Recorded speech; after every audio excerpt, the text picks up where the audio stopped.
अस्सलाम वालेकुम, welcome to my YouTube channel Mahvish Khan vlogs. उम्मीद है कि आप सब लोग खैरियत से होंगे। कुछ दिन पहले मैं जो थी वो फोर्ट्रेस स्टेडियम हम लोग गए और गए तो हम खाना खाने थे, लेकिन उससे पहले जब हम एंटर हुए तो हमारी नज़र एक जो थी वो एग्जीबिशन पे पड़ी। तो मैंने सोचा क्यों ना मैं आपको अपने साथ इस एग्जीबिशन पे ले चलूँ। और बहुत ही ज़बरदस्त लाइटिंग हुई थी, मौसम तो इतना ज़बरदस्त था कि क्या बताऊँ। और एंट्री टिकट 20 रुपीज़ ईच है। तो यहाँ से जनाब हम जो है वो अपना व्लॉग शुरू कर रहे हैं। मिनी व्लॉग है और ये एग्जीबिशन पे मैं आपको अपने साथ लेकर जा रही हूँ। और यहाँ पे बहुत सारे लोगों ने कराची से, मुख्तलिफ पाकिस्तान के डिफरेंट पार्ट से आके अपने स्टॉल्स लगाए हुए थे। और जैसा कि आप देख सकते हैं कि मौसम कितना हसीन है, इतना ज़बरदस्त है। जब हम लोग यहाँ आ रहे थे तो इतनी फोग नहीं थी, लेकिन जैसे ही हम यहाँ पे एंटर हुए तो बहुत जल्दी जो थी वो फोग गिरने लगी। लेकिन फिर भी लोग जो थे वो आ रहे थे, यहाँ पे चीज़ें परचेज़ कर रहे थे। इसके अलावा यहाँ खाने पीने के स्टॉल्स थे, तो लोग काफ़ी टाइम जो है वो अच्छा यहाँ पे स्पेंड कर रहे थे। तो सबसे पहले जो ये रवायती शॉल्स हैं जो कि आमतौर पे नॉर्दर्न एरिया से लोग आकर यहाँ पे स्टॉल लगाते हैं, तो मुझे इनके कलर्स और इनके डिज़ाइन बहुत अच्छे लगे। इतनी अच्छी अच्छी एम्ब्रॉयडरी वाली शॉल्स थी, रेट भी इनके रिजनेबल थे, आप बारगेन कर सकते हैं इनके साथ। तो ये अच्छे रेट पे आपको शॉल्स दे देते हैं। और वैसे भी चूँकि ये एग्जीबिशन क्लोज़ होने वाली थी, तो मैंने सोचा कि आप में से जो लोग जो हैं वो इस एग्जीबिशन पे खुद नहीं जा सके, तो वो मेरे व्लॉग पे जाके जो है वो ये तमाम चीज़ों को देख सकें और इन्जॉय कर सकें। तो आपने आज की वीडियो बिल्कुल स्किप नहीं करनी, क्योंकि इसमें आपको मैं लेके चलूँगी मज़े मज़े के स्टॉल्स पे, चीज़ें दिखाऊँगी। ये आप देख सकते हैं कि रवायती ज्वेलरी है, और इसमें ज़्यादातर अफ़गानी ज्वेलरी जो है ना, आपको पता है आज बहुत ज़्यादा ट्रेंड में आजकल, और शादियों का सीज़न है। लड़कियाँ बड़े अच्छे तरीके से साथ जो है वो स्टाइल करती हैं ये अफ़गानी ज्वेलरी। और मैं ऊपर भी आपको एक दिखाऊंगी, वो मुझे बहुत अच्छे नेकलेस लगे थे, वो बहुत खूबसूरत थे, बहुत ज़बरदस्त थे। प्राइजेस भी इनकी इतनी ज़्यादा नहीं थी। और ये लोग जो है ये देखें, ये वाले जो गोल्डन ऊपर लगे हुए ना, सिल्वर और गोल्डन, ये मुझे बहुत अच्छे लगे थे। और ये इयरिंग्स देखें, ये सारी अफ़गानी ज्वेलरी है और ये ऑक्सीडाइज ज्वेलरी होती है, बहुत ज़बरदस्त। और ये छोटे छोटे मिरर्स लगे हुए थे। इसके अलावा बहुत ह्यूज वैरायटी थी, मतलब ये कैप्स की। और मेरी नज़र इधर पड़ गई तो सोचा, क्योंकि आजकल सर्दी बहुत है, फोग है, सर्दी पड़ रही है, सर्दी ने तमाम जो है वो रिकॉर्ड तोड़ दिए हैं, तो सबको कैप्स की ज़रूरत होती है। तो जनाब ये देखें कितनी वैरायटी है कैप्स की ना, डिफरेंट कलर, डिज़ाइन, हर तरह की कैप्स जो थी वो यहाँ पे अवेलेबल थी। ये देखें, ये ब्लैक है, गोल्डन है, कुछ निटेड थी, कुछ दूसरी वो मशीनी सी बनी हुई थी। और ये $1 शॉप तो आपको पता है हर एग्जीबिशन का हिस्सा होती है, ये ना हो तो एग्जीबिशन सुनी सुनी होती है। और ये ग्लव्स देख सकते हैं, सॉक्स का स्टॉल था, यानी कि विंटर के हिसाब से ना हर तरह की चीज़ अवेलेबल थी। इसके अलावा जो हमारी ट्रेडिशनल चीज़ें हैं, जो मुख्तलिफ मतलब KPK की चीज़ें हैं, वो भी अवेलेबल थी। यहाँ पर एक सवात का स्टाइल, एक बहुत बड़ा स्टॉल था, वो भी मैं आपके साथ शेयर करूँगी। ये कैप्स आप देख रहे हैं, मरी में भी ऐसी कैप्स मिल जाती हैं। इसके अलावा आप सवाद जाएँ तो वहाँ भी जो है वो ऐसी कैप्स मिलती हैं। मेगा सेल लगी है, 1000 ईच पे ये शूज़ थे। मैंने कहा, ये सोचा कि शूज़ को भी है वो मैं इसमें शामिल कर लूँ, तो मैं शूज़ वाले स्टॉल पे भी गई। लेकिन यहाँ पे जो विंटर के शूज़ थे वो बहुत अच्छे थे, बहुत अच्छी डिज़ाइनिंग थी विंटर के शूज़ की। इसके अलावा जो थे वो बैग्स वगैरह भी थे, समर के भी शूज़ जो थे वो मौजूद थे। ये देखें, इसमें सिल्वर और गोल्डन कलर कितना अच्छा है। ये ब्लैक कलर वाला शूज़ भी मुझे अच्छा लगा। और बहुत बड़े स्टॉल थे जिस पे हर तरह की जो थे जूते, बच्चों के जूते, गर्म ये वाले जूते भी जो थे वो अवेलेबल थे। ये आप देख सकते हैं, ये मुझे बहुत क्यूट लगे, ग्रे कलर के, बहुत ज़्यादा वैरायटी थी। आप में से अभी जो लोग फोर्ट्रेस स्टेडियम जाएँ तो ये एग्जीबिशन वहाँ लगी है, वो जाकर इसको एंजॉय कर सकते हैं, चीज़ें परचेज़ कर सकते हैं, रेट्स रिजनेबल थे। और इसके अलावा बहुत सारी चीज़ें जो होती हैं वो हमें एक ही जगह पे रिजनेबल रेट में मिल जाती हैं, इसलिए मुझे एग्जीबिशन बहुत पसंद आती हैं। और एक ख़ास किस्म का माहौल होता है। और सच्ची बात तो ये है कि ऐसे एग्जीबिशन जो है एंजॉय करने का जो मौसम है वो विंटर ही होता है।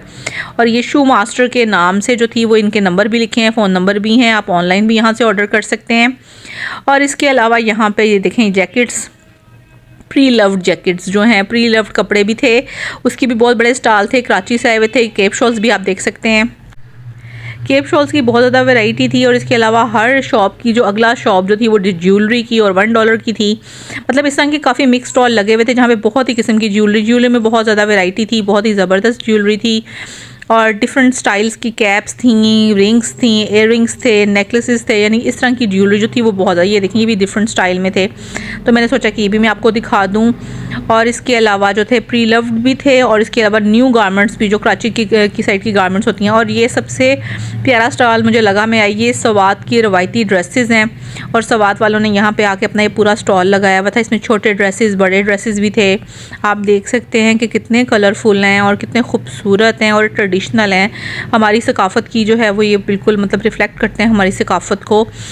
और देखें कितने खूबसूरत हैं, बहुत ही प्यारी चीज़ें थीं। और वो देखें सामने गले भी लगे हुए हैं। और ये छोटे बच्चों की वेस्ट कोट्स, उनकी टोपियाँ, ये भी बहुत प्यारी हैं, ये भी मुझे अच्छी लगी थी। और ये साथ पे शॉल्स थी, शॉल से बहुत ही अच्छी हैंड एम्ब्रॉयडरी हुई हुई थी, बहुत ज़बरदस्त है। आपको पता है कुछ एक्सपेंसिव होती हैं, प्योर पश्मीना की हों तो थोड़ी सी एक्सपेंसिव होती हैं, लेकिन बहरहाल ये लोग जो है प्राइजेस कम कर लेते हैं अगर आप इनसे अच्छे तरीके से बार्गेन करें। और आपको पता हो कि जी, और आप देख सकते हैं उस पर उन्होंने मेंशन भी किया हुआ था कि ये चीज़ें जो हैं वो स्वाद की हैं। इसके अलावा ये देखें, मैंने सोचा कि कुछ खा पिया ले जाए, तो हम खाने पीने वाले स्टॉल की साइड पे आ गए। यहाँ पे बर्गर, गोलगप्पे, हर किस्म के खाने थे और बैठने के लिए बड़ी अच्छी सेटिंग थी। National dahi bhalle and fruit chaat, cream chaat, fruit chaat भी यहाँ पर अवेलेबल थी। चिकन बिरयानी, बीफ बिरयानी, यानी हर तरह के खाने जो थे ना गर्मा गर्म ये लोग बना रहे थे। तो हम लोग भी साइड पे आए, हमने कुछ थोड़ा सा खाया पिया और कुछ देर बैठे। यहाँ पे ये सिटिंग अरेंजमेंट किया हुआ था इन्होंने, यहाँ पे बैठ के आप लोग खाना भी इंजॉय कर सकते हैं। लेकिन असल बात जो थी वो मौसम की थी कि मौसम बहुत ही हसीन था। और यहाँ पे देखें ये चपली कबाब भी आपको मिल जाएंगे। और इसके साथ ही जो है वो सरसों के साग का भी स्टॉल था ना, साथ मक्की की रोटी बना के रखी हुई थी, तवा था। और ये देखें सरसों का साग, पंजाब की सौगात।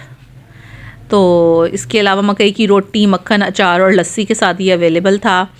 और इन्होंने बड़ी अच्छी साफ़ सुथरी सेटिंग की हुई थी कि जहाँ पे आप अच्छे तरीके से बैठकर खा पी सकते थे। और ये मौसम देखें जनाब, मौसम तो बहुत ही ज़बरदस्त था। और अचानक ही मेरी नज़र सामने एक स्टॉल पे पड़ी और मैंने कहा कि हमें वहाँ जाकर वो भी स्टॉल आपको दिखाऊं, क्योंकि उसमें कुछ डिफरेंट चीज़ें मुझे नज़र आ रही थी जो आम तौर पे जो हैं वो पंजाब में या लाहौर में अवेलेबल नहीं होती हैं। तो जनाब हम आ गए कराची निमको सेंटर पे। कराची की निमको आप सबको पता है कि बहुत ज़्यादा मशहूर है, उसमें डिफरेंट वैरायटी होती है जो आमतौर पे लाहौर में अवेलेबल नहीं होती है। तो जनाब हमने इनकी सब चीज़ें जो थी, और ये जो थे ना बहुत ज़बरदस्त, मतलब ये बहुत मेहमान नवाज थे। इन्होंने कहा कि आप चेक कर सकते हैं। इन्होंने बड़ी फ़राख दिली से हमें अपनी सारी निमको चेक करवाई और हमने कुछ चीज़ें यहाँ से परचेज़ भी की मज़े की। और गुड़ बड़ा अच्छा था, जिसके अंदर मेवे वगैरह डले होते हैं ना, वो गुड़ बहुत ज़बरदस्त था इनका ना। और यहाँ पे खुबानी भी मैं आपको दिखाती हूँ, वो बगैर गुठली के खुबानी, ये देखिए नज़र आ रही होगी, बगैर ना थाईलैंड की खुबानी है और इसमें गुठली नहीं थी और ये गुड़ था। और इसके अलावा ये चॉकलेट हैं, सऊदी अरब से आई हुई हैं चॉकलेट्स। रेट्स भी इनके अच्छे थे। हमने यहाँ से कुछ चीज़ें परचेज़ की जो हमें पसंद आई और हमने खाकर देखी थी, वो हमें अच्छी लग रही थी, तो वो हमने यहाँ से ले ली। और सच्ची बात है कि ऐसी एग्जीबिशंस पे जब इंसान आता है तो आपको बहुत सारी वैरायटी फूड की भी और चीज़ों की भी देखने के लिए मिलती है। और इसके अलावा हमारे बच्चे हैं, उन बच्चों को लाजमी लेके आना चाहिए ताकि वो भी हमारी सकाफ़त को जान सकें, डिफरेंट चीज़ों के सामने उनकी मतलब मुख्तलिफ वैराइटीज़ जो हैं उनके सामने हों। तो वापसी पे फिर हमारी नज़र भटूरों पर पड़ी, दूसरी साइड पर भी स्टॉल्स लगे हुए थे और उसमें भी वो चीज़ें थीं। और ये देखें, ये मुझे दिखा रही हैं कि मैं ये ले लूँ। मकई की रोटी साग के साथ यहाँ भी अवेलेबल थी। 2 साइडेड स्टॉल्स लगे हुए थे दोनों साइड। और ये चाय का इंतज़ाम भी था, ज़ाहिर इतनी सर्दी में लोग चाय कॉफ़ी तो पीते हैं, तो हर चीज़ की तरह यहाँ पे चाय और कॉफ़ी का भी इंतज़ाम जो था वो यहाँ पे मौजूद था। हमने जो है वो यहाँ पे कुछ टाइम जो है स्पेंड किया, चाय पी और कुछ खाया। और उसके बाद फिर हम बाहर निकल गए, वॉक करते रहे। और जाते जाते मेरी नज़र पड़ गई इल्म गैब से जानिए अपनी किस्मत का हाल। और यहाँ पे भी ये स्टॉल लगा हुआ था और कुछ लोग बैठे भी हुए थे, लिहाजा मैंने उनको डिस्टर्ब नहीं किया, बस मैंने आपको दिखा दिया कि वो देखें बैठे हुए जो हैं वो हिसाब किताब लगा रहे थे हाथ की लकीरों से, ठीक है। उसके बाद जनाब जी हम खाना खाने आ गए और हमने चाइनीज़ रेस्टोरेंट मेकॉन्ग गए और यहाँ पे हमने सूप लिया, बहुत मज़े का, बहुत मज़ा आया, बातें की, इंजॉय किया फैमिली के साथ, बड़ा अच्छा टाइम स्पेंड किया।